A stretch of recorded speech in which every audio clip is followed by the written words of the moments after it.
Sure. Hello, everyone. I feel like I need to speak up now.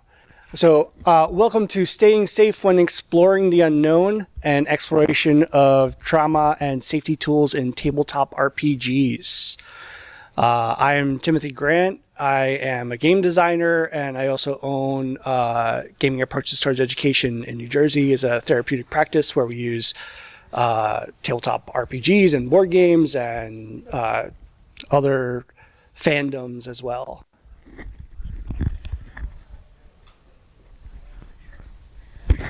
So my name is Shelby Summers. I am an LSW in New Jersey. I also work for Gaming Approaches Towards Education as one of the therapists there. And so we have gone ahead and put together a lovely presentation. Some of you may have seen me earlier. Haven't changed that much, but we have added one more. All right. Hello, everyone. My name is Tinelle Reno. I'm a licensed professional clinical counselor in California, and I do not work there, but I do have my own private practice called Journey, and I'm also a part of Cast Gamers, which is a Discord server of a variety of different professionals that are all focused on using therapeutic tabletop role-playing games for multiple applications, education, spirituality, all of that sort of fantastic stuff. All right.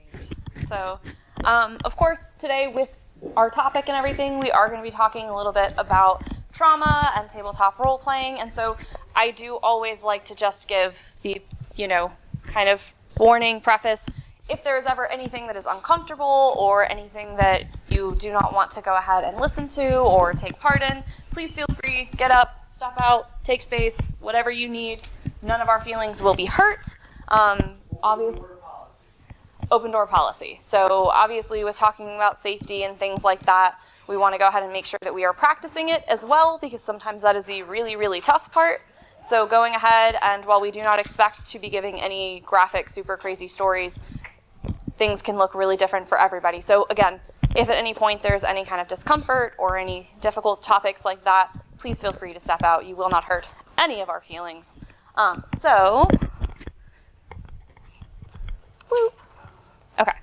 So just to kind of go ahead and kick us off, kind of getting a little bit of a foundation for what we're talking about when we're talking about trauma.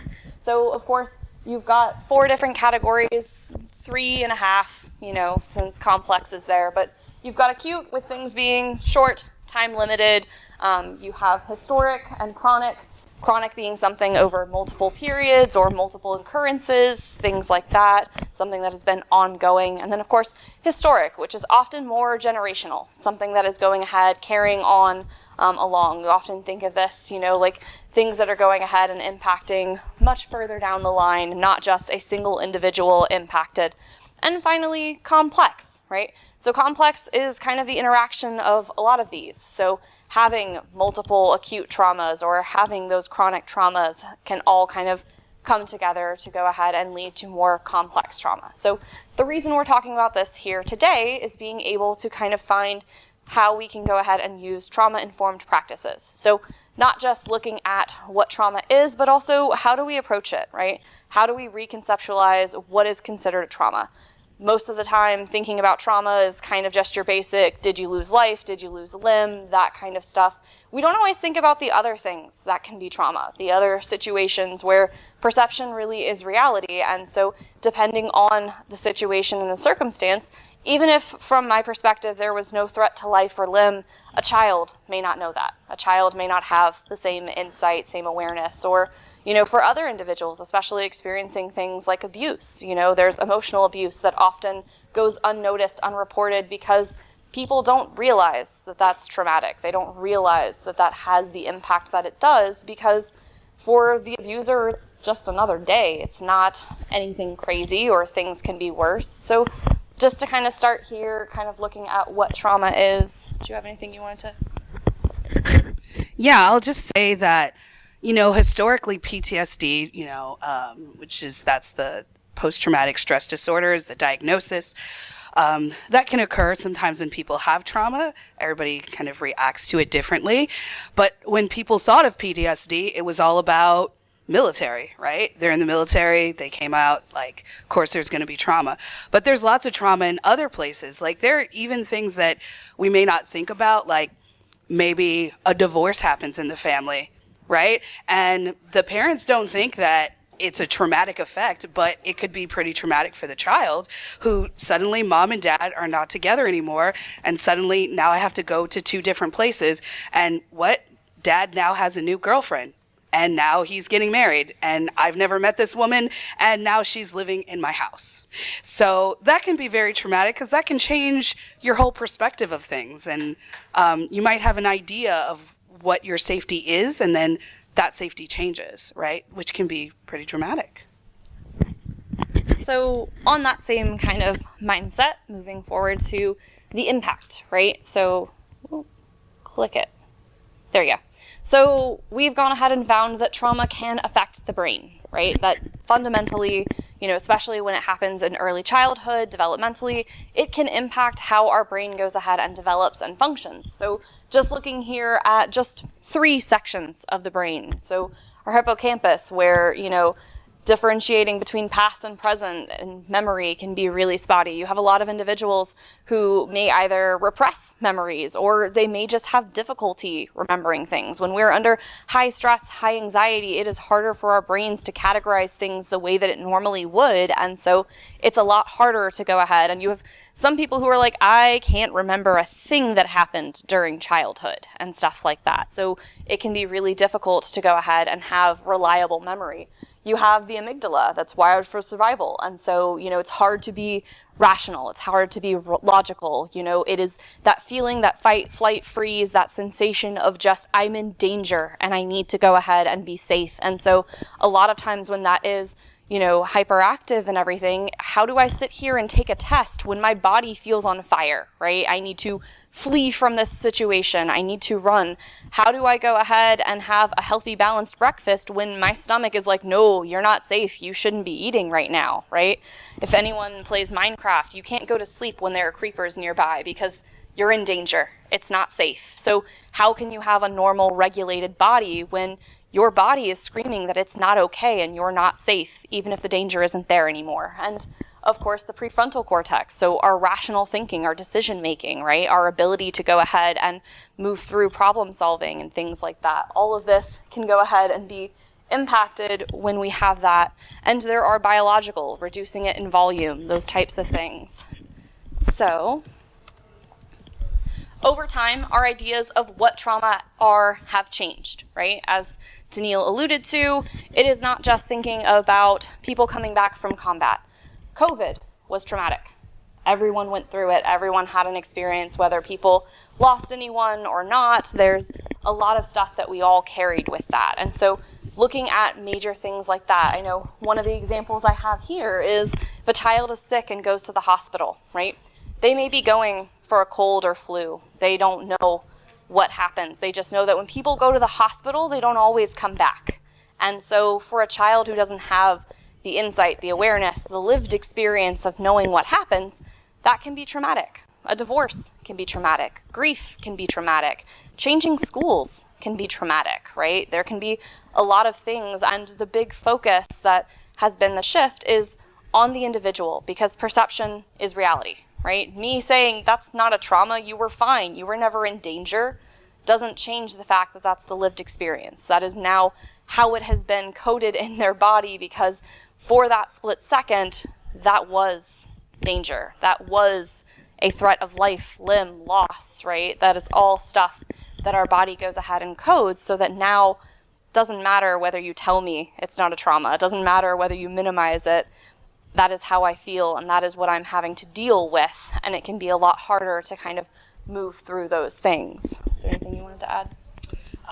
No. Okay, you're good. Okay. So then looking at our approaches to treating trauma, right? So historically, we've gone ahead and we have focused on PTSD symptoms, right? Hypervigilance, flashbacks, things like that.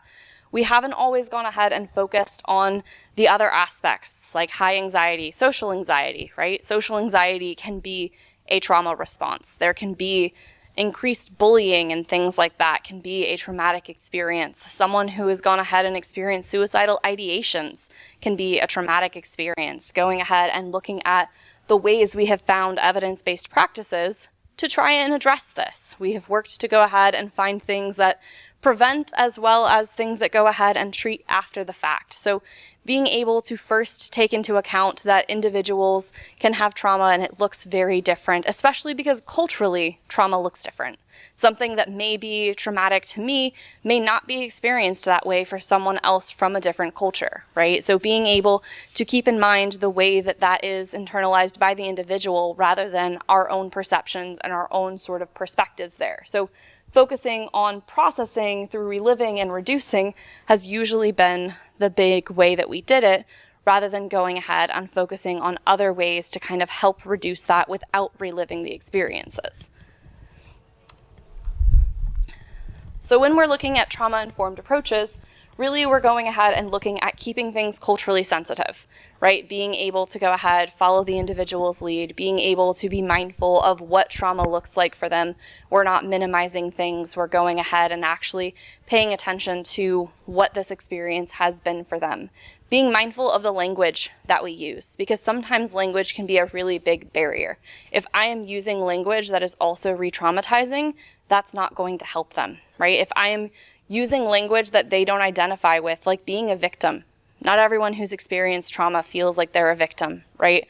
Or, going ahead and just pushing them of like, no, you survived, you're great, don't worry about it, if they have taken on that identity, right? If that is something they're working through. Because me going ahead and writing what their experience is doesn't help them to go ahead and actually experience that. That's just yet again being told, oh, I shouldn't experience what I'm experiencing, right? Being able to look at how we reality test without minimizing the experience, right? And that's a really big, crucial part, because normally we would go ahead and we would say, hey, how realistic is it that X, Y, and Z would happen, right? Obviously, we are unfortunately in an age where school shooting drills are a thing that happen all the time, right? And inherently, the way that we do school drills, you don't get to know whether it's real or not. It's a drill. You just do it, right? Those types of things can go ahead and be traumatic experiences. And so as adults, as people who are in the know and know what's happening, it's really easy to want to go ahead and say, hey, you were never in danger, it was fine.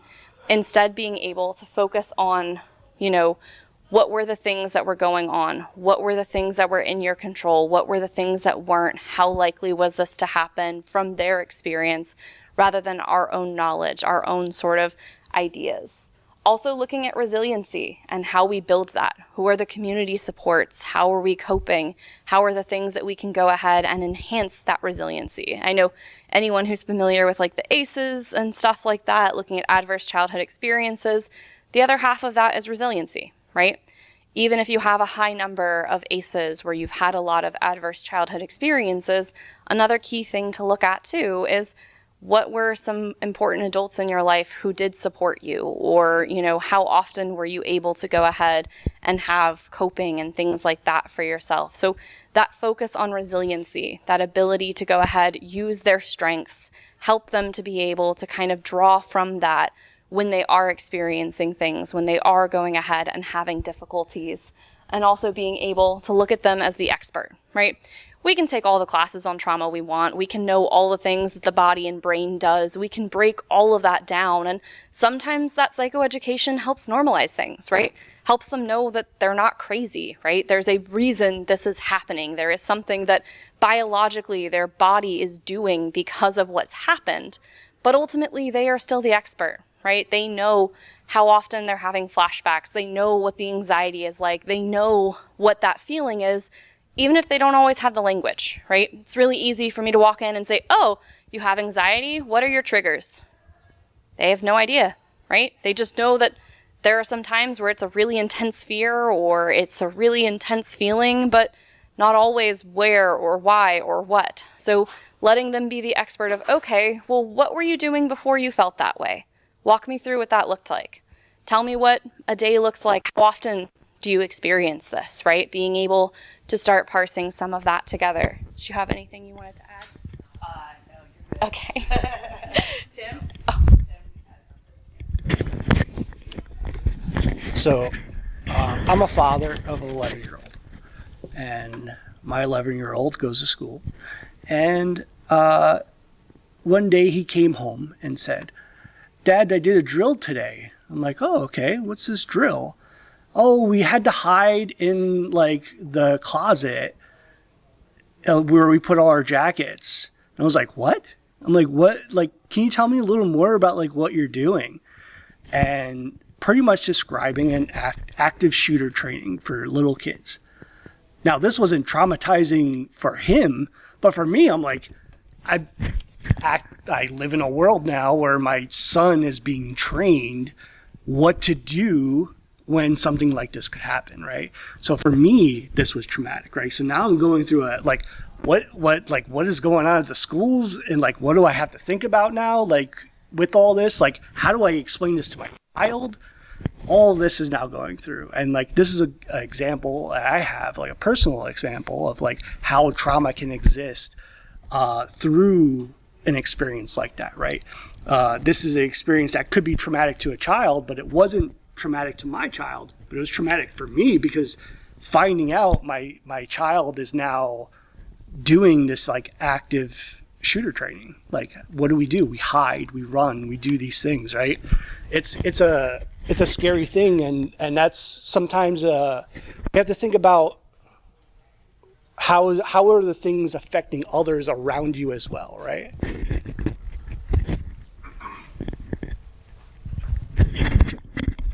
All right, so now I'm going to talk about some skills that can be really helpful for you. If you have anyone who's at your table who's dealt with trauma, and we did mention the global pandemic was pretty traumatic for pretty much everyone, so a lot of us have a little bit of trauma. Mental health first aid is like fantastic, and it's definitely some of the go-to resources that has been used like when disaster happens. So I know it was used during the pandemic, but if there's a forest fire or there's a flood or there's others natural disasters, they tend to use this mental health first aid. But I've always found it to be really helpful. So they use this acronym called ALGEE, ALGE. And so A is for, first you want to assess for suicide or harm, and then you want to listen non-judgmentally. You want to give reassurance and information, encourage appropriate professional help, and then encourage self-help and other support strategies. And I'm going to go deeper into those. Thank you. All right, so A, approach the person, right? And sometimes this can be a pretty difficult situation if somebody seems like they're in a psychological crisis or you're not sure what's going on. That can be sometimes the toughest part. But if you go through the coursework and get yourself certified in psychological mental health first aid, then you'll be a little bit more prepared in going through all the steps. So you want to, take a look at the environment, right? And hopefully if you're just at a table, there's hopefully nothing like critical happening. But if there is something critical, it's important to be aware of that and try to do the best that you can to make sure that the environment is safe as best as you can. You want to respect their privacy and confidentiality. So sometimes it's best to say, hey, maybe we should speak in another room, or let's take a walk, or let's talk about this one-on-one, so you can respect that person's privacy. You want to ask questions, like if you're concerned, and it's okay to ask the question, are you thinking of harming yourself? I know that there are, of course, a number of people who are like, are people really going to answer that question correctly? Or if I say that, does that mean that's going to put it in their head? But they've had a lot of research on this, and typically people are fairly honest in responding to this question, and it doesn't put things in their head. If someone's not looking at harming themselves, they'll typically just say no. Are you intoxicated, right? And sometimes that's a question that might be a little difficult to ask, but if they're kind of showing those things, could be a helpful thing to ask, of course. Do you feel like you're in a crisis? And I think the last question actually might be the best question to start off with. How are you feeling, right? Just like a general check-in to see what's going on with that person, what's happening. With the L, listen non-judgmentally. You want to avoid expressing judgment and let them know that you're here to help and not to judge. And I think this is a critical point, because if you come off like in a critical manner, they're not going to be as open to talking about what's going on. They might be more closed off, and it'll be more difficult for you to help them. So trying to be non-judgmental, and like if something is going on that kind of impacts your value system, trying to put that aside for the moment to just try to be present with that person in the moment. Right? Thank you. G, give support, right? And information. So you want to empathize. You want to offer hope. You want to be present.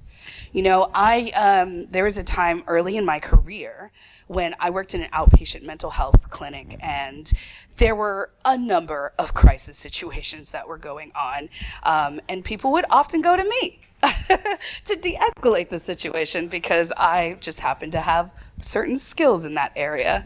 And we had this one person who came in, and they were just catatonic, not able to really communicate to people, not able to really do the steps that they needed to in order to meet with the psychiatrist.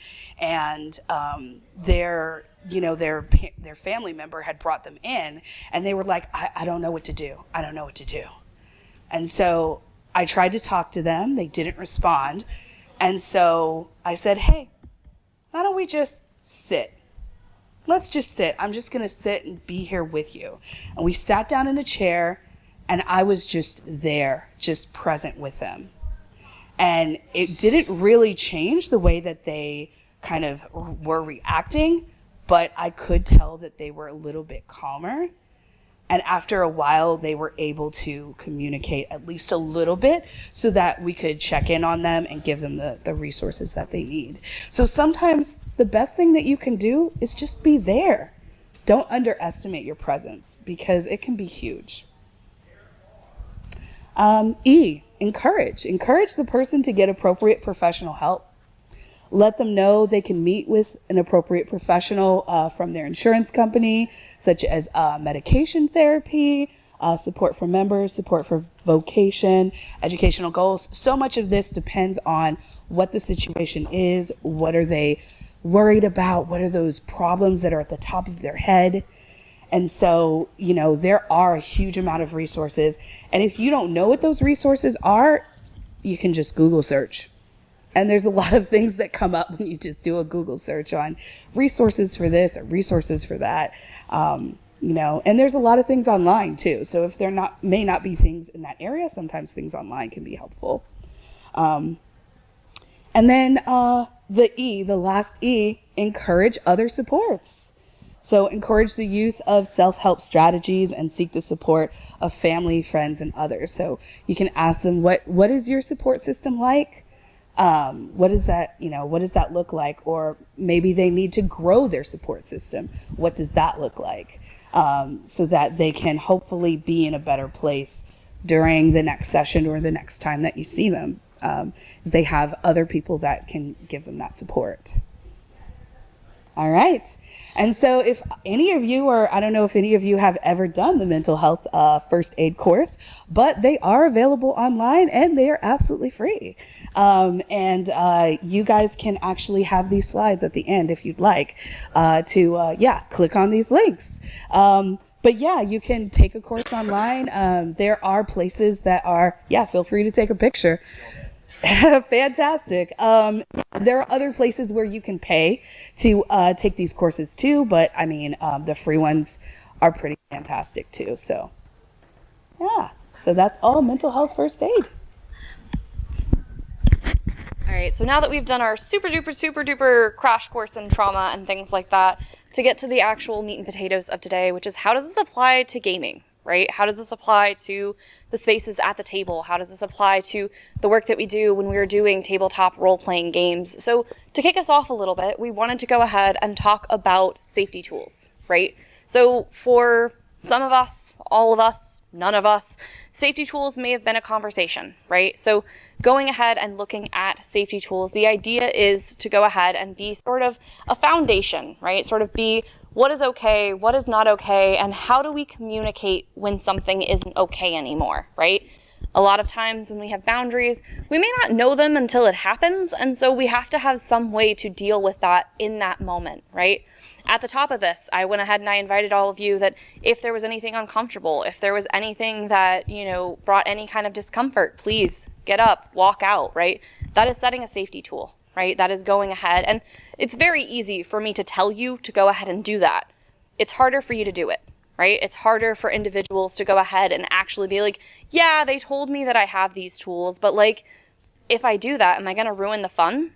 If I do that, am I going to ruin the experience? What's everyone going to think about me if I end up walking away, right? So the idea of today's talk is to really be able to talk about not only how we can use safety tools, but also how we as providers can model some of this. How can we enforce some of this? How can we go ahead and have these situations where even if we're not uncomfortable, we go ahead and we say, whew, that was a little rough. I need a minute. Like, anybody else need a minute? Anyone good? I'm gonna just kind of take a second, right? Have some of those situations, have those things. So to kind of kick us off, I wanted to go ahead and let Tim have a little bit of talking a little bit more in depth about what these safety tools are. So how many people here use RPGs in their practice currently? How many people are thinking about it? Okay, I just like to get a feeler for the room and knowing where people are with all of this. I'm gonna do it for fun. That's what I expected. How many of you use for the funsy games? How many of you use safety tools in your games? Okay, so how many of you are familiar with some of these tools that are up here currently? Okay, all right. It's a good judgment for me to know how in depth to go here. So some common safety tools that we use are lines and veils, right? X card, script change, the consent flower, the RPG consent checklist, and the open door policy. These are all things that I personally will use interchangeably. I will pick out the ones that are right for the game. I don't use any single one of these for every game I run. I will see what is needed. If it's a very content-heavy game that might have a tone that is very heavy, I might pick the lines and veils or the RPG consent checklist for sure to see where everyone's comfort level and exploring some things through play.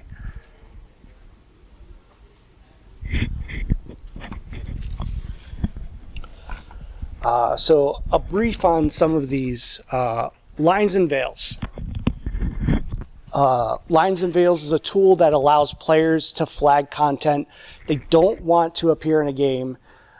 Players can also flag content that should be handled sensitively or off screen, right? So lines and veils, I like to explain it as a line is like I'm drawing a line in the sand here, and we are not going to explore this in our play at all. This does not exist in our game, and we will not go there. Some of those things can look like spousal abuse. They can look like gory scenes, animal violence. And you may think, well, I wouldn't add that I wouldn't play that in my game, but sometimes these things just appear in a game.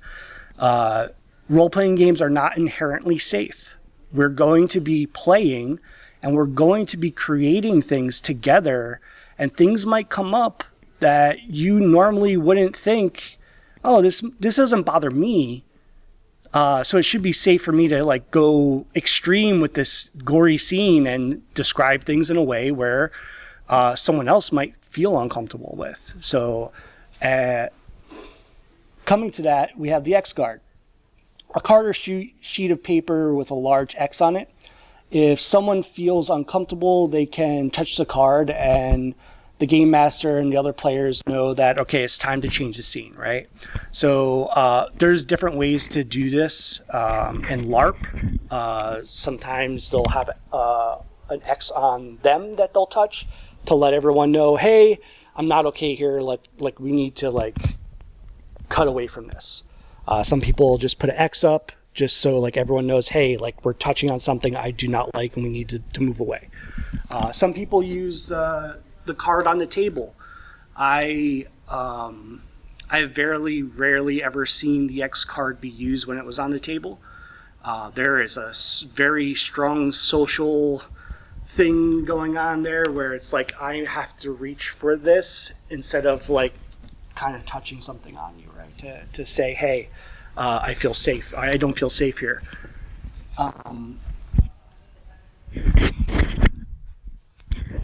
Going back to the lines and veils, we don't know what we don't know, right? It can be really easy for me to go ahead and hear someone say, oh, I don't want animal cruelty in my game. And I'll be like, well, I wasn't planning on kicking puppies, so we're good. But then a wolf attacks.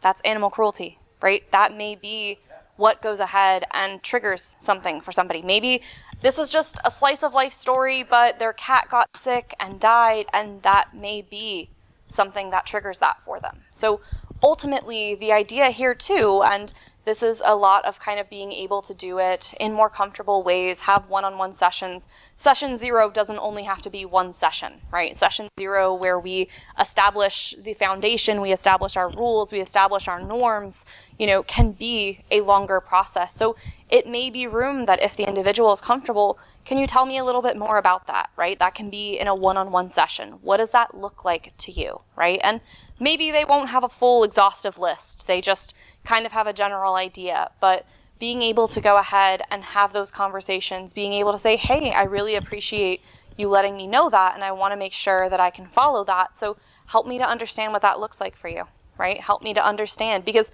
it may also be one that maybe the game that I was picking was a Mad Max style game, and that is not the one we need to do, right? Maybe that is just not what we need right now. We need something entirely different, right? And that's where the game ratings can come into play, being able to recognize what's kind of for a general audience, a PG, what are we kind of looking at here? And being able to also look at what do lines and veils look like between characters, right? There's a difference between what I do to an NPC and what I do to another player, right? So being able to have those as established rules too, because it may even be one that as the GM or as the therapist, we have the rule that nothing happens to another player or character without consent. Has to be asked of, can I do this, right? Being able to understand those concepts as well. And also, I think we're talking about consent, right? The concept of enthusiastic consent. The whole table has to agree for this thing to happen, which is another big thing. And that sometimes comes in with script change, right? Script change is a safety tool for tabletop role-playing games. It allows players and event hosts, or GMs, to control the content, tone, and sensitivity of the game, right? And when we're talking about tone, sometimes I like to relate this to the VCR or the DVD player, right, of the safety tools, where our tone could be, we're going to play a game that's PG, and we're going to try not to go beyond what would be in a PG movie. Or maybe we're all okay with this being R-rated. People can curse and people can do things that are a little more explicit in our game. Maybe there's death. Maybe there's things like that in our game.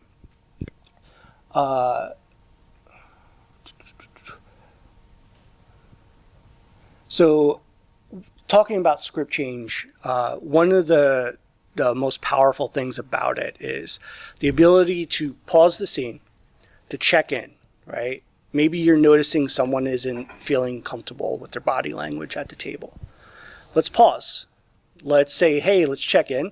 How's everyone feeling with this scene? And if someone says hey, or someone says, I don't feel comfortable, let's rewind the scene. We're going to play the scene over again. And if you want to tell us what is making you feel uncomfortable, we can try to leave that out. Or maybe we'll fast forward and we'll just go to the outcome of what happened, the resolution of what happened, instead of playing it all out, right? Because maybe it's making me feel unsafe. And also just stopping and just say, hey, let's take a break. Let's all get up, stretch, take a bio break, get a snack, and then we'll come back to the table and we'll talk about what just happened in this really deep scene. Because maybe there's things there that everyone felt uncomfortable at the table and you can see it. Because I know I've played in games where that's happened, where everyone has felt kind of unsure about how they felt about the scene we just played out. Then there's the consent flower. Consent flower is a nonverbal tool that allows players to communicate feelings in a scene. It also is known as a support flower. And anyone familiar with the support flower or the consent flower? So how it works is like you have cards at the table, green, yellow, and red. And sometimes people will put them in front of all the players so that everyone can easily access it. Green is like, I like this, keep going, keep going, keep going, right? This is really good. I love this in the scene, and I love this for your character, right? I want all this to continue. Keep going. Yellow might be, hey, we're touching on something that I don't know if we go further than this, I'm not going to feel comfortable. And red is like, hey, we're touching on something I don't like, and we should move on. And it's an easy way to just be like, the GM can look at the table and say, okay, someone's not feeling too good with what we're doing here. Let's start to move on.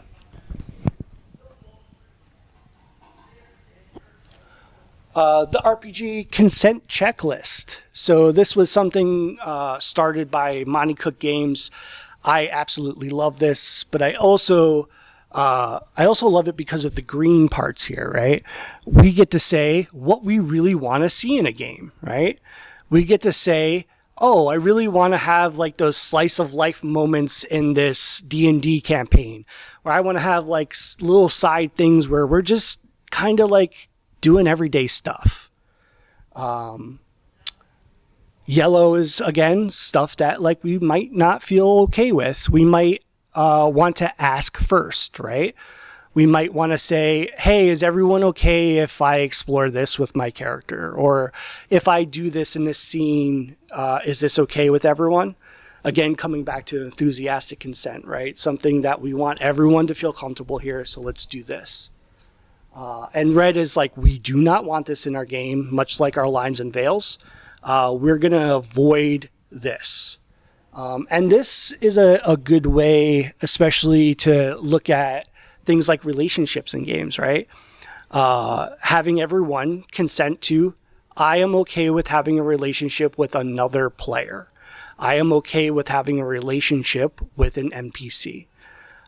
Or ask first before trying to initiate a relationship with my character, which are things that I think everyone should practice using, because that is also a safe way for the GM, to say, no, I don't want to be in you're not going to be in relationships with the characters I'm creating, because I do not feel comfortable with that, right? Yeah, I'd love to say a little something on this one. One of the things that I love about the RPG consent checklist is that it gives people words. So if you're just doing lines and veils and it's like, what are your triggers? What are your boundaries? And the person has no concept of what a trigger is or what a boundary is, or they're just like, oh, I'm good with anything. Like they just don't know themselves well enough. The RPG consent checklist is fantastic, because then they look at those things and they're like, oh, I can have a game where there aren't any spiders? Ugh, I hate spiders. I didn't realize that was something I could just X out, you know? And so they can just check those things off. And the great thing about this list too is that even if you look at the list and you're just like green, green, green, green, it might bring up ideas of like, oh, I'm okay with bugs, but I'm not okay with scorpions because something happened, or or something like that. So it'll bring up like other ideas, and then they can just put that on the list. So it kind of gets their thoughts going a little bit more. That's one of the reasons why I love this is just like a general one for people who may not know themselves as much. So another thing real quick on the last one. We don't always know what we don't want in a game. What is our yuck? Because we can't imagine what is going to come up in a game, right? Like I said, tabletop RPGs are not inherently safe because we're all using our imagination, and sometimes things are yuck, and we need to have words for those yuck, right? Or even those yums, right? Sometimes we don't know we do want something in the game, and having a list for people to at least start thinking about in that terms is pretty powerful for them. Staying safe at the table. Consent. Doing something to another player. How many of you have played in a game where another player does something to you and you're not okay with it? And how does that make you feel, right?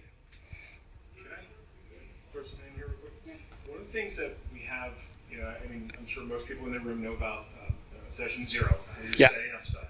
And that's great if we're going to do a long-term campaign. It's a little more difficult if we're doing a one-shot. But this doesn't have to be a one-time thing. No. The way we have been running some stuff is that we actually have an open Discord channel, and the DM is working off of off a laptop usually, just because that way you can get some sound effects or whatever, or just have some stuff up. But also then you can have a Discord channel open in the background, and you can go and ping them. Hey, I don't like where you're going with this. Yeah. And that way you can keep it off the table so that it doesn't disturb anybody else's gameplay, or it doesn't embarrass you as a player. If it's a thing that's, that, like, I don't want anybody to know that I really don't like it. If you're going to have a basket of kids get trampled by horses, it's going to freak you out. Whatever. And so by just having that back channel, I mean, I know traditionally a lot of times people just crumple the note and throw it to the DM, and sometimes people do that as a distraction though, because they're trying to do something sneaky or whatever. But it's we've had it to work actually really well to advantage of having that back channel be able to do stuff in the middle of the game on the fly with it, and then also then like kind of checking in with people like, hey, we're going into a little bit weird scene coming up next week. Does anybody have any issues with this? And then just keep that dialogue open throughout the entire thing, not just at the beginning.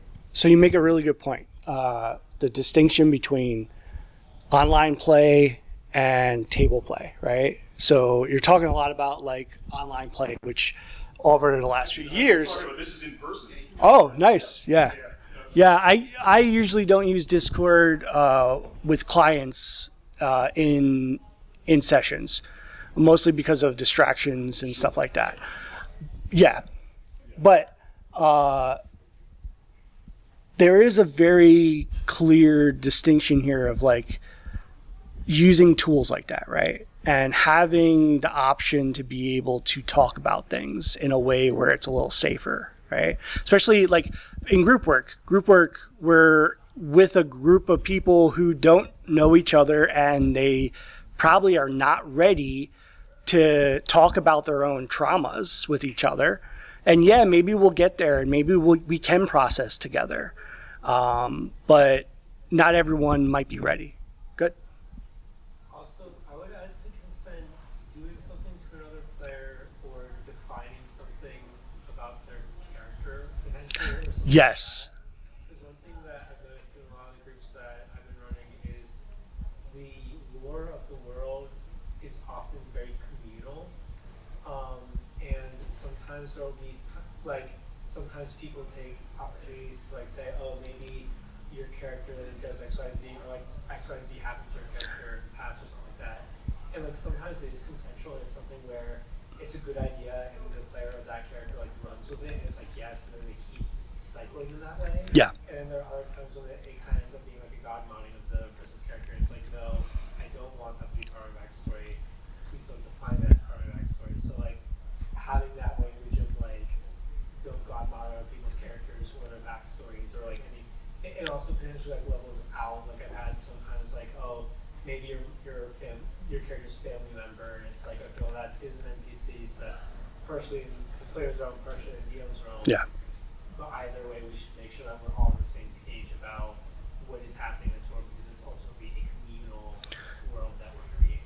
So one thing that I like to do at the table is I will say, like in our session 0, you can offer something to another player. You have control of your player, your character. You can offer something that you think would be fun for their character, but that's only up to them to accept. And making it pretty important in your session 0 to kind of go over that stuff. This is less in the therapeutic context, but more in the like convention playing, Mm-hmm. store playing. When I hadn't played D&D many years and went back and I played at a store for the first time, there was just like you had to sign a sheet saying, you know, I respect people's backgrounds, colors, preferences, etc. And it's, for me, it was actually like really powerful. Yeah, it's eye-opening. Like Yeah. it was like, okay.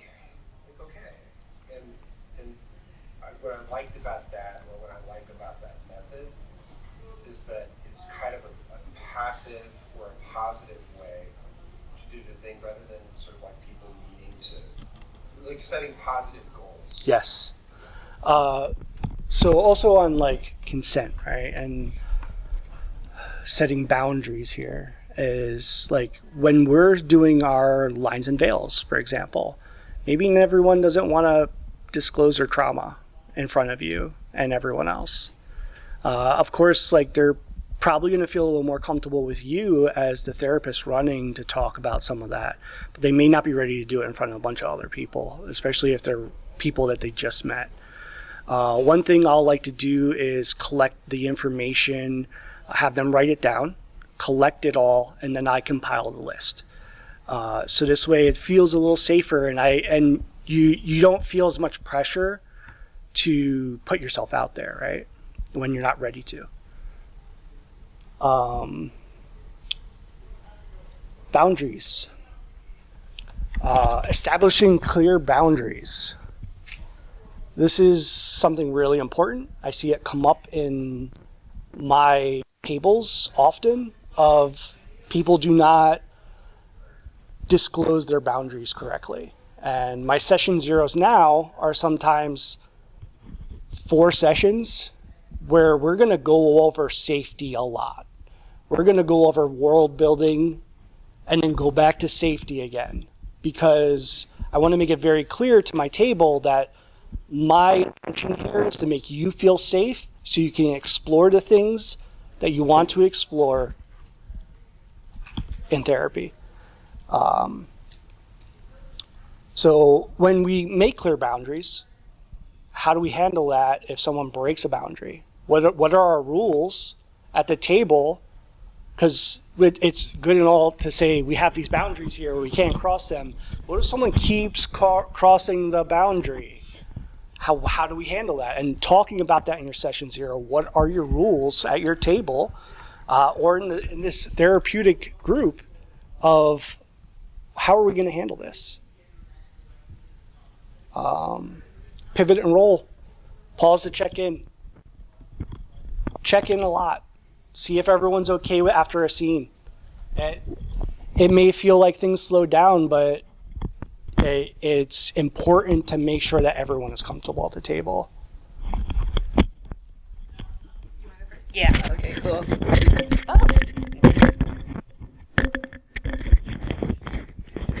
All right, going off of the the consent and boundaries. I was thinking about a conference that I went to where somebody else was the dungeon master, the narrator, the game designer, the person in charge, however you want to identify them. And there is a player that was he was very focused on trying to win the game. There's always one sometimes, right? And he learned very early on in like playing the game that if you assist another person, another player, then you get to add to the dice pool. But if there are two players that are assisting, then the other player that's assisting can't do what they want to do, right? And so he started kind of making those judgments. Oh, you help that person and you will help me, and et cetera. And there were some people that were totally on board with it, but it was happening for like a period of 4 hours. And so like near the end, I started to just advocate for people and say, do you really want to help them, or do you have another idea in mind? And then the person would be like, actually, I want to do something else. And so then I would say, oh, this player wants to do something else, so we should let them do that. Or when he would come to me and he's like, oh, I need to do this thing. Like, will you help me? And then I said, oh, I'm glad that you're doing that thing, but there's something else I want to do. And so it just kind of like gradually like made that adjustment. And so that was kind of the way that I was supporting that boundary. And, that's something that might happen organically at the table, or that's something that you can talk about at the table. Hey, if there is a boundary that gets crossed, or there's like, what if we look out for each other? What if when we notice that, we speak up and we support one another and advocate for each other? Of course, not everybody's going to be in that same position, but that's one way that I think is helpful.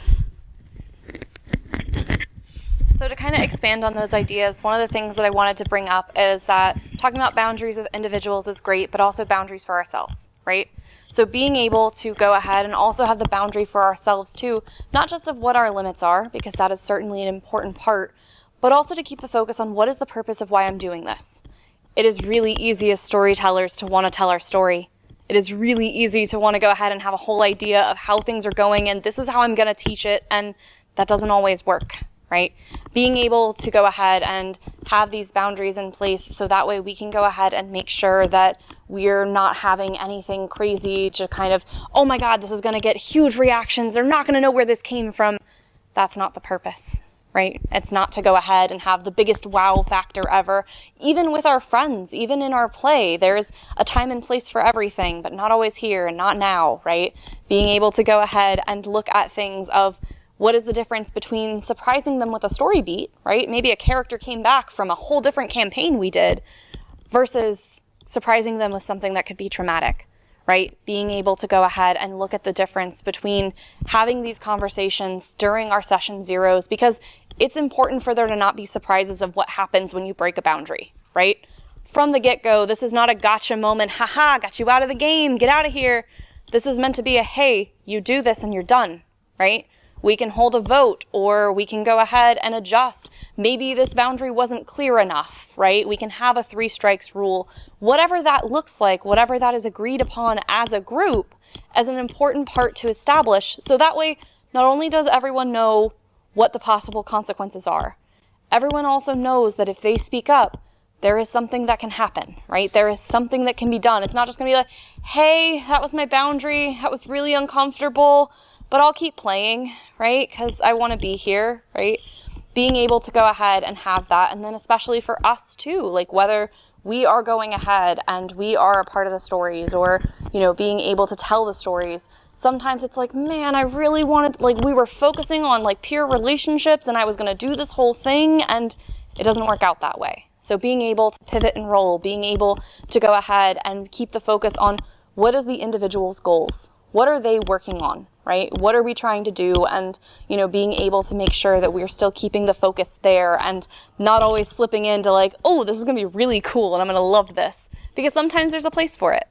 But other times, especially when it comes to things like knowing our boundaries, knowing those limitations, being able to get clarification can be a really big part of those conversations.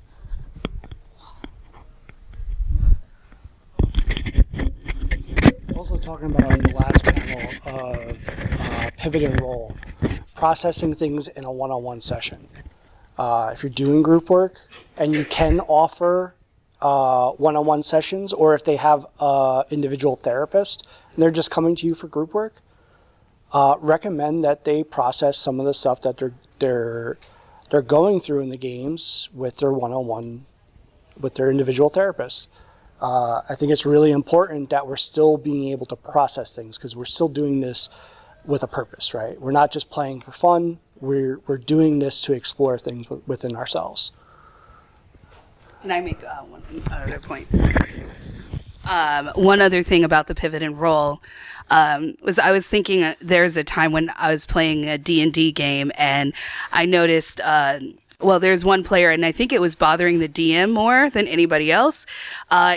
He repeatedly got like 20s, 23s, like he was like always high numbers. It's like very strange how like every session and like multiple times kept getting 20s. And he was also a rogue. And so he would actually, as soon as he found out that somebody had money, he would go to the DM and say, yeah, I'm going to rob them. Like, and so he would try to like rob the players. And of course, this is going to make it difficult for us to all work together as a team when I know that you're stealing from me, you know, even though it's out of character. And so he decided, I'm just going to this is going to be my boundary as a dungeon master. You cannot steal from players in your group. You can steal from NPCs, but not from the players in the group. And so it seemed like he was reluctant towards that, but he was willing to accept that. And then he also started to have us roll in a box in front of everybody. Hey, this is going to be a fantastic, combat scene. Let's have everyone roll initiative in the box so we all see it, and just making it really interesting. And it was really interesting. He would only do that like, sporadically throughout the game, so you wouldn't really know when you would have to roll. And it was interesting because his rolls tended to not always be 20s and 23s. So, sometimes setting those boundaries as a dungeon master can really be something that kind of makes things fair for everybody and can make the game a lot more enjoyable. Oh, you had a comment. I was just going to say that you tried to something you were earlier, intervening in the game, like subtly, that was a really wonderful example. And it made me think of like telegraphing good behavior. Yeah. Right? And that's something that's what you were doing the first one, but that's the thing I've seen people do at one of my tables where one of the other players was frustrated with someone clearly fudging their dice. And so every time he would roll, he would start saying, all right, everybody, look at it. Like, look at that really good roll. And so it became a thing where the other we're all going to look at the rolls. Yeah, Yeah. Just to say that I thought that was excellent. Thank you for sharing that. Breaks. This is something self-care, right? We need to do this. We need self-care. Check in with people, the open door. You can leave for whatever reason. You need to go to the bathroom. I do not need to know that you're going to the bathroom. You can get up and go to the bathroom. You need a drink. Please be a human and go do that, right? Making sure that's clear, though, because sometimes we're doing this with kids. And we're the adult and we're the authority. And in school, they have to raise their hand and say, can I go to the bathroom, right? And that's ingrained in them. And they don't always feel safe enough or open enough to just get up and do what they need to do. And yes, of course, if we have little or very little ones, we should have someone accompany them to the bathroom or something. In the therapeutic groups, are you allowing like phones in group?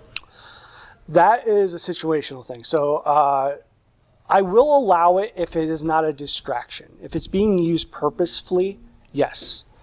I have teenagers that like constantly take Snapchats of themselves, so I didn't know if it becomes So still a confidential space or if it's a little bit looser. there has been times where it's been an issue, and I would take a basket and say, if we are going a part of like accountability, if we're going to play the game, everyone has to put their phone in the basket.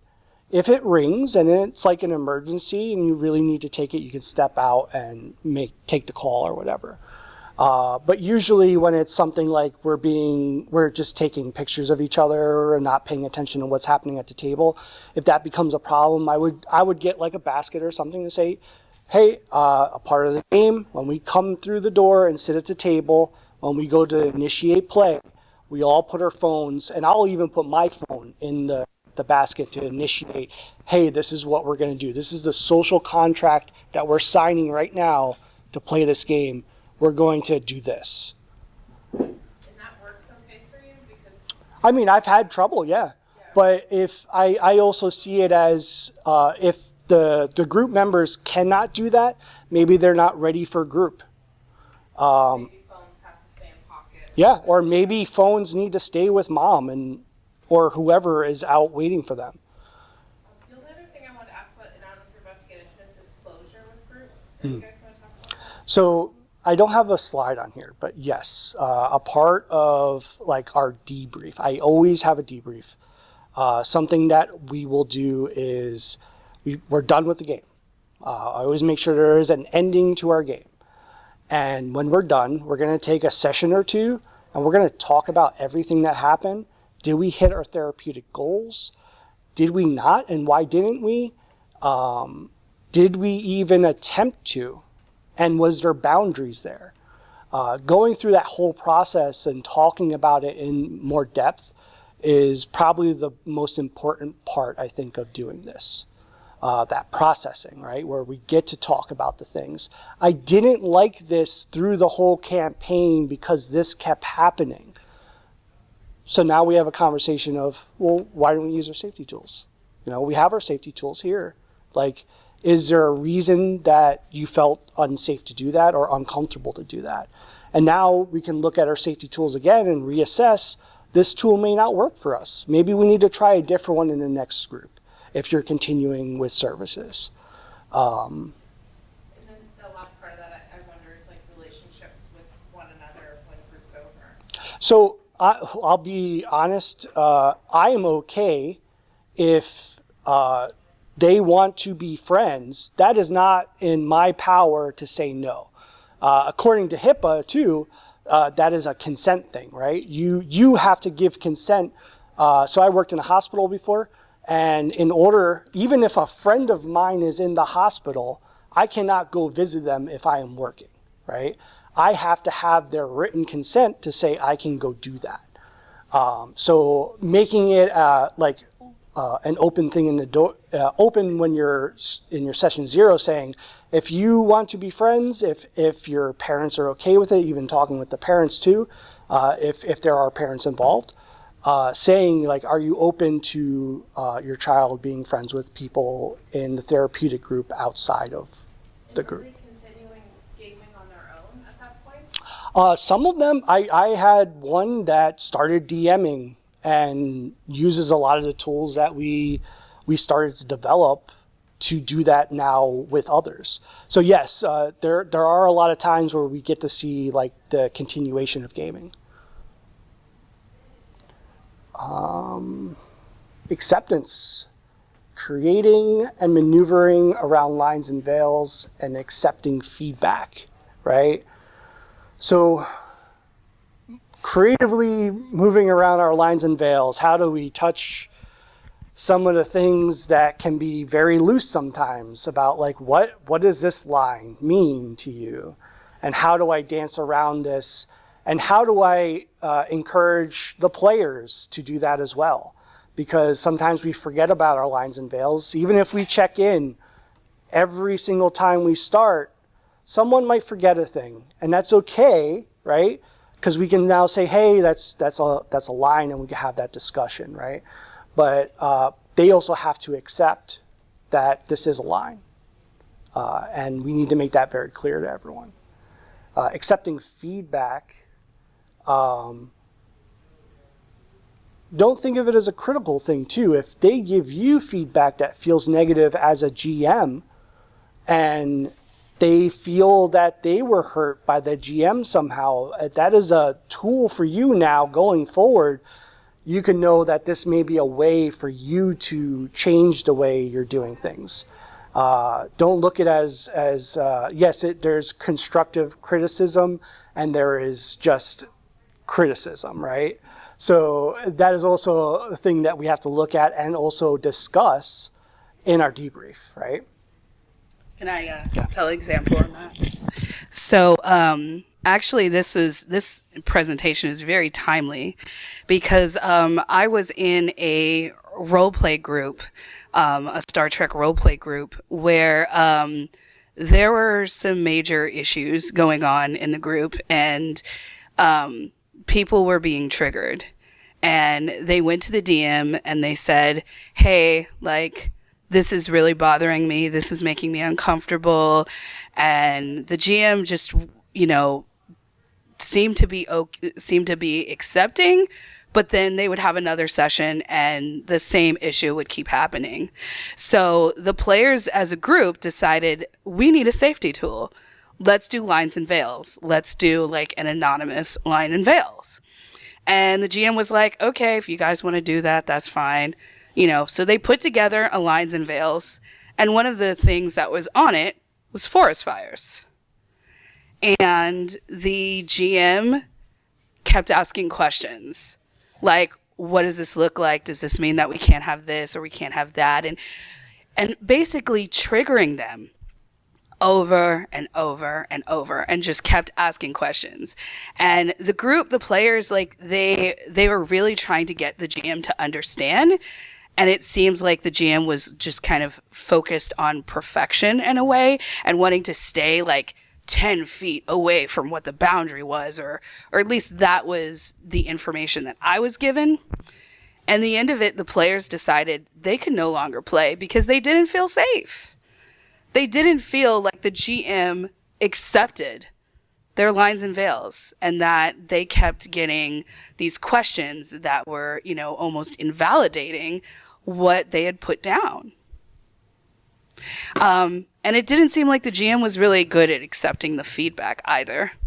So this was a major issue, and it's really sad that they, couldn't play. And it really kind of created a rift because the plan had been to do a live stream, and now the live stream's not going to happen. The game's not going to happen. And now there's kind of like these groups of people that are not really interacting with each other as much because of this whole situation. So, so it's really important to take a look at that acceptance, and even if you don't understand it, even if it's like, this doesn't make sense to me or it's confusing, like just accepting this is where that person's line is. And I'm just going to adjust the narrative however I need to adjust it. And me as one of the players, I did try to speak to the GM and just say, hey, because it was one of the games that the group was playing was also a D&D game. And so the GM said, okay, so if the line is forest fires, what happens if somebody does a fireball in the forest? Like, how am I supposed to deal with, like, I don't know how to understand. And I'm like, the bark is magical and doesn't get set on fire. Maybe the trees are more spread out and for whatever reason, it just harms the grass and never touches the trees. Like, you're in control of the narrative. So you can make it whatever you want. You can come up with whatever reason you want, as long as you support their lines and veils and where they are, and try to make the story safe, right? And I think the GM was more focused on, quote, the integrity of the storyline that they had. But what I like to say to a lot of players and a lot of people that I play with, a safe game is a fun game. If it's not safe, it's not going to be fun. Okay. So looking at acceptance and stuff like that too, the other thing that we have on this slide as well is looking at representation and inclusion, right? Especially as we are going ahead and creating stories, it is really important to look at who exists in these worlds that we're going ahead and creating. What kinds of relationships are we letting individuals see? Are we going ahead and having stories that include individuals with disabilities? Are we going ahead and having characters of color? Are we going ahead and having space at the table for individuals who may not otherwise get to see themselves? So part of this is also going ahead and looking at, how we can go ahead and create some of those situations as well. So going back to the top of this, that it's great to tell individuals about safety tools. Fantastic, great start. They're not going to use them, right? They're not going to go ahead and do the awkward. Maybe if they're in the Discord, it's easier, but they don't always want to go ahead and interrupt the play or do things like that. So for us, as the ones facilitating it, even if you're going a 2-facilitator model and you have one GM and then you're kind of the inside person as a therapist as well, being able to facilitate situations, being able to go ahead, maybe we develop an NPC, maybe we go ahead and we have a situation where we go ahead and model some of what we needed to do, how we needed to take a step back. And so really looking at how representation plays out in our stories and everything can go ahead and impact how we are able to connect with the individuals and how we're able to actually make the game safe. Because if I don't see myself, if I don't see people like me, I may not think I belong here. I may not think this is a space for me. This is a space for other people, not a space that I get to exist in. So even just having that as something too, to be able to expose people to other sorts of situations, other cultural backgrounds, things like that, and making sure that we're handling it in ways that are culturally sensitive and culturally informed, that we're not going ahead and doing caricatures or things like that.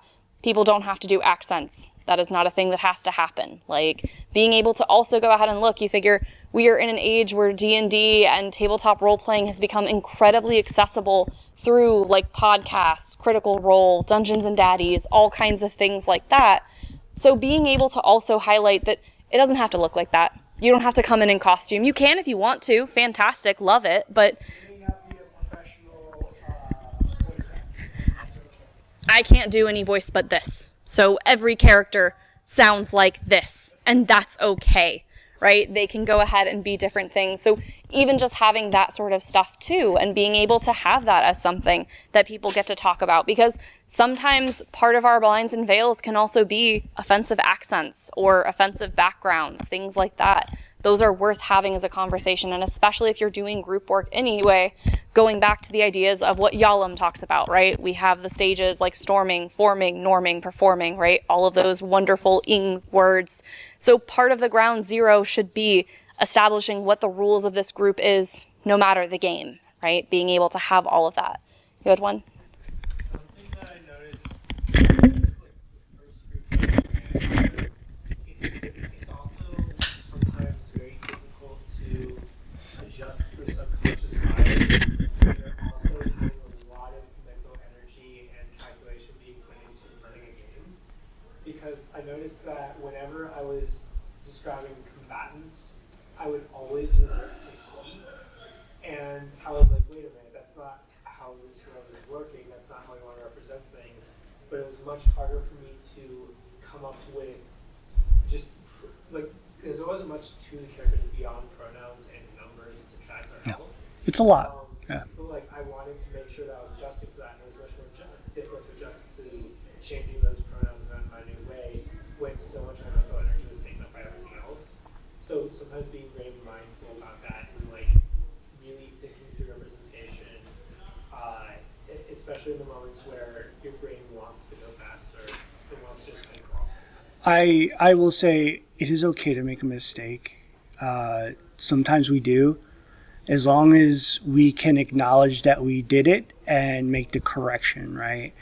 I think that's also a powerful thing for the people in our groups to experience as well. I am the authority, but I made a mistake and I'm acknowledging it, and now I'm correcting it. I've made mistakes in plenty of games, like I'll admit it 100 times and keep admitting it. Like sometimes I make mistakes. I am okay with admitting I made a mistake, and also okay with how do we fix this, right? acknowledging and accepting that I made a mistake. Also on like the cultural things, making sure that the representation is there that reflects what and who they want to represent, right? And maybe they may misrepresent things, but that's their story, and maybe that's a conversation to have at the table. No, you're good. I was going to say, this came up earlier in the talk, but like a strategy that I've used too is, like if someone walks into a room, instead of saying, this is what you see, you kind of say, you see something out of the corner of your eye, can you describe it? And then they give you that piece, and then you build this Yes. room around it Yep. that it needs to be. You can also do that with NPCs or characters. You know, like you walk into the shop, you see a shopkeeper. Yeah. What do they look behind like? The dust and haze, you can make out their face. What do they look like? Yeah. And then you just, that's like, Yeah, what's their name? run with it. Yeah. What does the shop look like? What do they have in the shop? Does it represent what you want it to look like, right? Because it's about being able to feel comfortable in this world, this imaginative play that you're creating. But if you're creating it all yourself, you're writing a novel, and we're not novelists. We are professionals trying to help others work through things, right? In addition to giving them agency with that, I mean, it's like you said, it does take a little bit of burden off of you too. Yeah. I think one of the best uses that I first saw that was with Kids on Bikes. Yeah. Where they're basically in, not only are you building your character as we're going Yeah. along, but we're also building the world together. Yep. And then, at the same time, you get like depth, background. Yeah. It feels nicely. Any questions? Unless you Okay, have fine. some? Yeah, regarding like representation.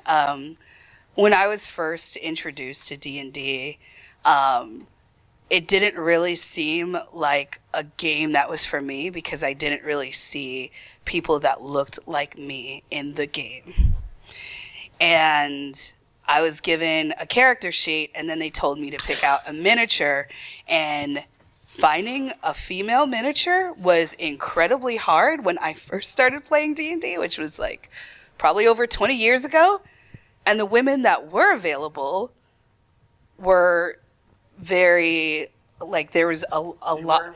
They weren't wearing very many clothes. Yes, absolutely. Yep, exactly.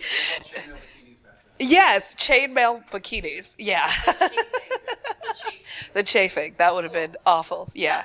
All the damage. Yeah. Exactly. So, it definitely made me take aback and made me wonder, like, is this game really for me? But I realized that I can actually adjust the game to whatever I wanted it to be. And thankfully, there's a lot more representation and even non-binary miniatures that I've seen, which is pretty awesome. But another thing in D&D, of course, is the racism.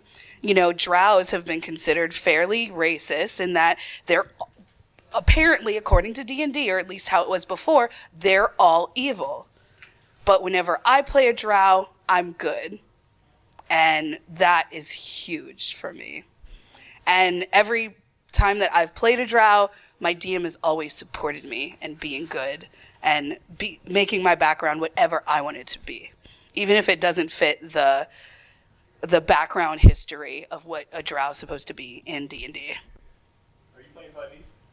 I'm playing 5e now, yes. Because I was going to say one of the things that's happened with that is that they made basically I don't want to say split, but they basically There's like a split with the Yeah, races. So there was like within it's like you've got a certain contingency that's still wanting to follow the evil queen or whatever, and then you've got another whole group that was like, you know what, we need to reach out to other races for help to battle these people and this kind of stuff, and I think it was a good progression for them to change it up like that, so that Yes. it's as opposed to pigeonholing each type of thing. I mean they did that a long time ago with the elves, I think, and then yeah. Right, exactly. So they've got like Ellis-Trey, the deity, yeah. But it's so important to just be able to see different things. And if it's not in there, you can create it.